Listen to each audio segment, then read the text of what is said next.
Welcome to an episode of Founder in the Chair. I'm your host, Vina, and today I have two people with me.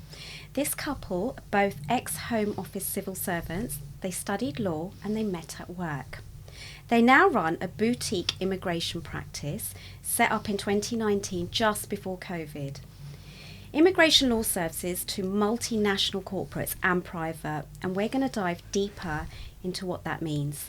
As well as business partners, they're also life partners with 3 children. They've been really busy. He was her boss at one time, but now she's his boss, of course. So welcome, Tony and Bea from Nathanson Partnership. Thank you, Rena. Nice to be here. How are you both today? Very well. Good. So tell me, you call it a boutique practice. Why is that? Well, it's niche. It's specialist. Okay. So all we provide is immigration services, global immigration services. My specialism is UK-centric immigration services, and we have a network partnership that obviously provides us with, if somebody wants to move from the UK to Saudi Arabia, for example, or to India. So we can also provide those services as well. So Tony, tell me, what do you do in this boutique partnership? As little as possible. No, that's not true. So the way the business is set up is that we have partners. So there are 3 partners. We have senior associates, we have associates and paralegals. So we're sort of styled on a law firm, but we're regulated by the Immigration Advice Authority. So that's our regulatory body, and that allows us to provide immigration advice to UK clients, whether they're private or corporate.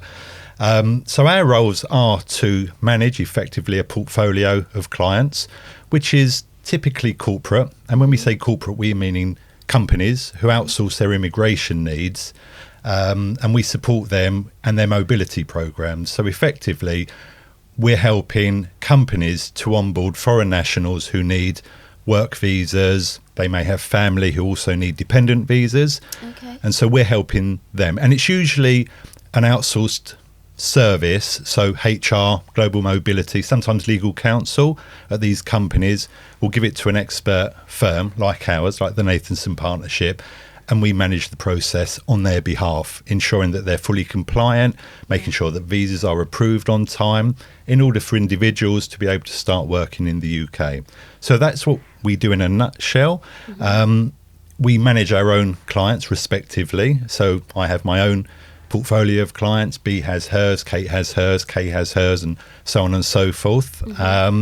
And the services range from compliance, so making sure that companies are doing things in a compliant way, helping with visas, so a fairly sort of transactional kind of process where we get instructed to help individuals with visa applications. We give training to make sure that HR teams know what they need to be doing, because compliance underpins everything. So that's sort of the suite of services that we provide to our clients. And then we have private clients who are individuals who may want British citizenship. They might want to apply for spouse visas, and we also help with that. So it's really the full suite of UK immigration services, and we don't do asylum. That's really not what we do. Okay, so that's it in a nutshell. So how do companies or individuals find you? Like how would we hear about the Nathanson Partnership? That's a good question. So our team have got about 100 years experience between us. Okay. I've been doing immigration for about 25 years, and I've been on the private side for the majority of that time, as has Bea, as has Kate, and Kay. They're the other sort of advisors and some of the other team. And so a lot of it is simply through, either word of mouth or the reputations that we've developed with our clients, relationships that we've developed over that time. So we have clients come to us on referral. We're often invited to tenders, so RFP processes to bid for companies' work. So that's effectively how we do it. Obviously, we have an online profile, so we do have LinkedIn. We have a website, which obviously attracts some traffic. But essentially, it's in the aforementioned. So we're not heavy on BD. We don't have a business development team, but we're all fairly commercially savvy. So we are selling the service, linking in with individuals and companies. So that's how we sort of attract business. But we also have a personal following, and we've attracted a lot of work in that way. So I think our philosophy is that companies use individuals. You develop that relationship, you provide a stellar service, and they want to use you. They're not wedded to an organisation. They want to use individuals because they trust you, they've worked with you, you've developed that sort of relationship, and so you become their trusted advisor, if you like. So that's where we've sort of picked up the majority of our work. Okay, so B, what's it like to work with your partner?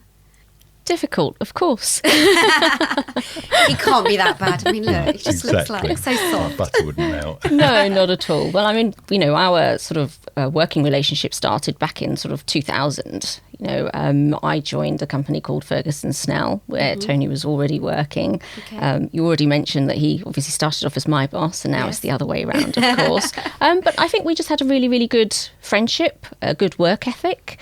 I used to support him on his client caseload. If he was on holiday, I would support him, and vice versa.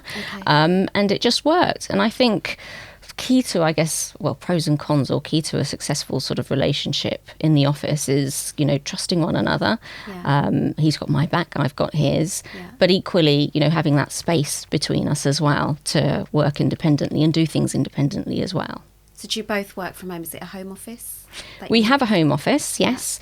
We do have an office in London and an office in Bristol as well, but that's for other team members. So we've got Bristol-based staff as well as London-based as well, but we don't often go into the office. It's more remote working than anything else. So yes, we can get on top of one another with, things like just home chores and, managing that work-life balance, I guess, with 3 children as well, as you've already mentioned. 3 children as and well. 2 dogs. Wow. Okay, so you've got your hands full. Indeed. Would you, as a woman, recommend working with your partner? A life partner and a business partner? Depends on how well you get on, actually. And as I've already said to you, or started off with, that we are friends. We're very, very good friends, and we trust one another. Yes, if we've had an argument and we were in the office, I think it's... In fact, one of the staff members that I've worked with, who's actually now a friend, and we meet up quite often, and one of the things she said to me is when we used to work in an office back in the day, they could never tell if we'd had an argument because we kept it so professional. But obviously now working in a home office, it's a completely different story. We can scream and shout or just work in complete silence away from one another. But we do work in the same office, so we've taken work calls and things like that. But I'd say it's good. I think it's nice. It gives us time together. Obviously you can't spend time together when you're working, but I think we see a lot more of one another, and we do plan to do things outside of the office as well. And whose idea was it to set up your own practice? Mine, actually. Well, I set up initially, as mentioned, in 2019, and I think I just had enough of the corporate rat race. I worked in Big Four, worked in immigration and relocation, and one day I thought to myself, well, I've set up so many immigration practices and run immigration practices for so many years for clients or companies where I've been an employee. Why don't I do this for myself? So I went through the regulation, applying for the regulation, having a business plan, forecasting for the next 5 years, going through all the legals, and I got my registration in October, I remember, of 2019, and I was just so happy. So the company was obviously set up on Companies House, got the regulation in October, and I started trading straight away. I think I had some business following, but it was very small. My first year's turnover was something like 50k, I would say, so really, really small. And then we hit COVID in March 2020, but still the work kept on coming. It was trickling through, and it was nice. It was enough for one. And then I think Tony had an opportunity where it was time for a change for him. I think the business was nicely growing. We did think to ourselves, oh gosh, is there going to be enough revenue coming in to, draw salaries for both of us? And we've never looked back. He gave up work in 2021, I think, August 2021, and we've never looked back. So it's a dream come true. Taking that leap of faith. So you mentioned you're the boss now, right? Absolutely. Would you agree, Tony? Oh, of course. That's what I was told to say anyway. Definitely the boss. I know you said, like, at home, you don't get on top of each other, and you do. You said you've got your clients, you've got yours, and there's 2 other people who also work with you, and it's a strong team of 10 as well. Does everyone work remotely? Yes. Well, we do have Kate, who has the Bristol office, and she goes into the office for meetings or just calls. And I think it's from a mental health awareness as well perspective. They like to have somewhere to go into an office where they've got large volume caseloads to work on as well. So it's nice to have that peace and quiet. But yes, we allow flexible working where it's home or office based. So if somebody was listening and they wanted to work for the Nathanson Partnership, how do they get in touch with you? They can contact us, yes, absolutely, on LinkedIn, and also we have a website, nathansonpartnership.com. And are you looking to grow? What's the vision, let's say, in the next year, 2 years, 5 years? Okay, I'll answer that. Yeah. So we've grown organically. Yeah. And by that, I mean, we haven't been aggressive with business development. We've not made any acquisitions of other companies. We've grown because we've attracted clients. And that continues now. So if we look at our revenue growth year on year out, it's been growing by about 15% since its inception back in 2019, and continues to do so. So as far as a vision, I mean, we don't have, a revenue number in mind or an employee base figure. It's just to continue to provide stellar services to corporate clients and private individuals, carve ourselves out in the market as they go to advisor for those sorts of organisations, and just see where it goes, Vina. I mean, ultimately, I think we're enjoying it. We have a good team. We have great relationships with clients, and we've got wonderful clients. I mean, our team are excellent. And by the way, the business that we're in, which is a service business, is just about the people within the organisation. The business walks in every morning and leaves in the evening. So without our team, there's no business. And just continue to do what we've been doing and see where it goes. I mean, we may come up with initiatives. We may add on strategic partnerships with tax advisors, relocation companies. We may even make acquisitions in strategic destinations if clients demand that in the future. So those are the sort of things that we would think about. But really, at the moment, we're just growing organically, doing what we're doing, providing a good service. And it seems to be working. So, that's it. Vision, who knows? Who knows? If anyone's Sky's listening, the limit. any of those things you said, they could get in touch with you and it might happen sooner. Exactly. So you said COVID sort of happened very soon after, and you said it kept going, it was trickling along. Was there anything that really impacted your business during the COVID period? Apart from, obviously, so many things were closed. Travel, yes, exactly. So travel being closed, I think it impacted companies not being able to bring their workers or the migrant workers that they were hiring for to the UK. But I don't think it really stopped anybody. There were just delays, I would say. So if there was any impact, it slowed down a little bit, but it didn't put clients off, companies off, getting in touch with us and just future forecasting and future planning for what they wanted to do as soon as the travel ban was lifted. Yeah, you must have been really busy then. Yes. How do you, and I did get someone asking this a couple of weeks ago, is so you've got remote teams and obviously you look after them. How do you motivate them? How do you make sure they're doing what they're going to do, supposed to be doing when they're remotely? Like, is there someone who's in charge of that out of you two?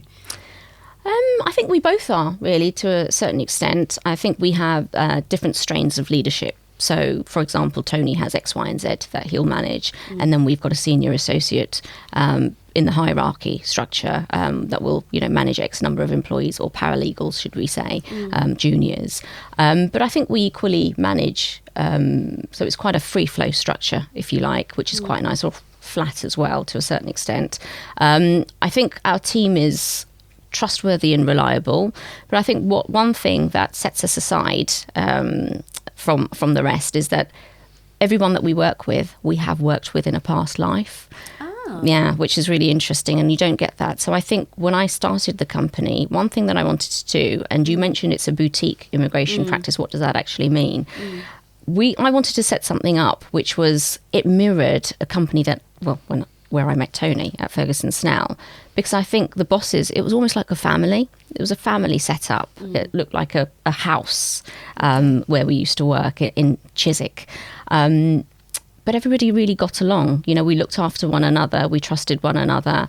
And very, very slowly, those individuals who are younger than us, they've, progressed. They've gone off to other Big Four, other law firms. They've got experience. And we've always just stayed in touch and been friends. Yeah. And I think what's really nice is they've contacted us and said, well, is there a job going? Or vice versa, we've contacted them and said, well, there is something going here. Would you be interested? And they've trusted us because of the really good working relationship that we had.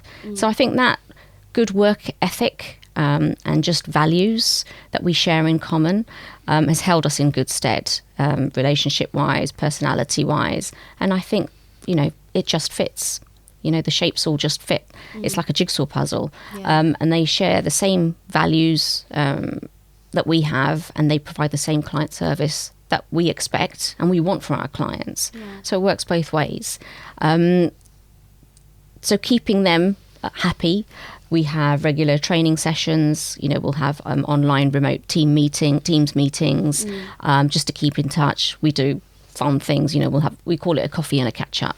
And it's just not just about talking about training or work. It's about what everybody's up to, in the weekend coming, any holidays that they've got planned. I think we had one session where it was bring your own baked cake. So we had to have baked a cake. I cheated, of course, because I'm a terrible baker. But that's quite nice. So we have keep in touch days, and we go out for lunches and dinners. And I think we've got something planned coming up, haven't we? Was it comedy night, I think? Yeah. So we try and do that, keep in touch days. That's nice, because a lot of people say when they work remotely it gets lonely. Don't really see your boss. Your boss doesn't even know what's going on in your life. So that when you are having something happening in your life, you should be aware.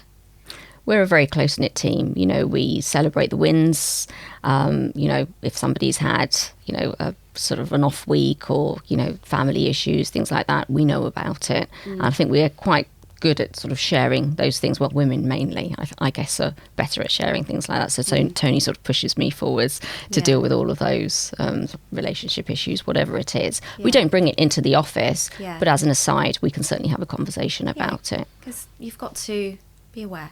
We want to be an employer of choice. Yeah, so we want to be able to help. We also provide, our staff members with healthcare, for example, as one of the things that we want to offer, being an employer of choice. And they get, all the sort of mental health with that, anything that they want, it's sort of subsidised so that they can go along and get the support that they need as well. That's good. That's nice to hear. Thank you. Top tip for setting up your own business? Follow your dream, I think. Don't be afraid or don't shy away from an idea. I think work will always clamp you down because you've got that monthly income coming in and you're afraid to part with that because you've got bills to pay, a mortgage to pay, mouths to feed, whatever it is. But I think follow that dream. Don't give up on it because one day that could become a true reality. And I remember when we were talking before this, you said something about your commuting and what you were becoming, this monster. Tell us a little bit about that. What was that moment when you just thought, I can't do this anymore? Well, I worked at, and I don't mind saying, I worked at Big Four, actually. And it was great. Started well, I was there for 10 years, I think. And I was a global immigration director. And then we had a new boss coming in, female as well. And I think I'm all about, we've just had International Women's Day, females looking out for females as well, building on skills and strengths. But I think I had this one female boss coming in, and I reported into her. And I think she made it her life's sort of ambition just to laden me with work. And I would come home of an evening, after a 3-hour round trip commute. It was an hour and a half in, hour and a half back, right into the city. 3 children at home, and Tony would be at home. Tony had a little bit more flexibility, but also my parents helped out as well, so we were very lucky and fortunate in that regard. But not having time for dinner, not having bath times. And I think one evening that really dawned on me was that I came home, had to get straight onto a call remotely, did that, and I woke up, I'd missed dinner, and I woke up at 4 a.m. in the morning, slumped over my office desk, not even out of my work clothes. It was a black suit, very similar to this, just thinking, what am I doing? And I think that was the moment where I thought something needs to change. And I did go on to a different job, and I had excellent employers, and it was nice, but I think there was just something that was holding me back, and I just thought, I don't want to do this anymore. It was a moment of just truth that something needs to change, and I did something about it. Well done. Thank you. Here you are today, both of you working together. Yeah. Is there anything else you would like to add about your business? Something unique, a USP? Well, our USP is service and, fostering relationships with clients. That's something that's the drum that we will always beat. So we don't purport to be the biggest. We don't have a global footprint. But what we do feel we offer is a stellar service, and we think that we're best in class as far as that's concerned. We're trusted advisors to our clients, and clients that we've been fortunate enough to pick up from other immigration law firms or practitioners have often said that they've not got a good service, they're not being responded to. It's almost never about fees. I mean, we want to be competitive in that regard, but it's almost always about service and responsiveness. And so that's what we do at the Nathanson Partnership. That's the ethos with which we operate within. The team are aware of that. So we all strive to give the best service that we can to our clients. And that's been our success story so far. You can talk about automation and, AI and other ways to sort of streamline and create efficiencies within the business. I think there's certainly some scope for that in what we do. But ultimately, if you have an anxious family who are moving, let's say, from India to the UK, they don't want to be speaking to a bot. They want to be able to pick up the phone and receive that reassurance, And so we're always available for our clients. We'll always provide the service with a smile on our faces. They're assets to us, and so we need to provide that service. So that's what sets us apart. That's our USP, and that will never change. I love that. Thank you. So if either one of you wants to look to that camera and just website details, LinkedIn, how to get hold of you guys. So you can reach us at www.nathansonpartnership.com, and we also have a LinkedIn page, which is the Nathanson Partnership. Thank you. Thank you so much for tuning into this episode of Founder in the Chair. Please don't forget to subscribe, follow, share and like from wherever you are watching or listening.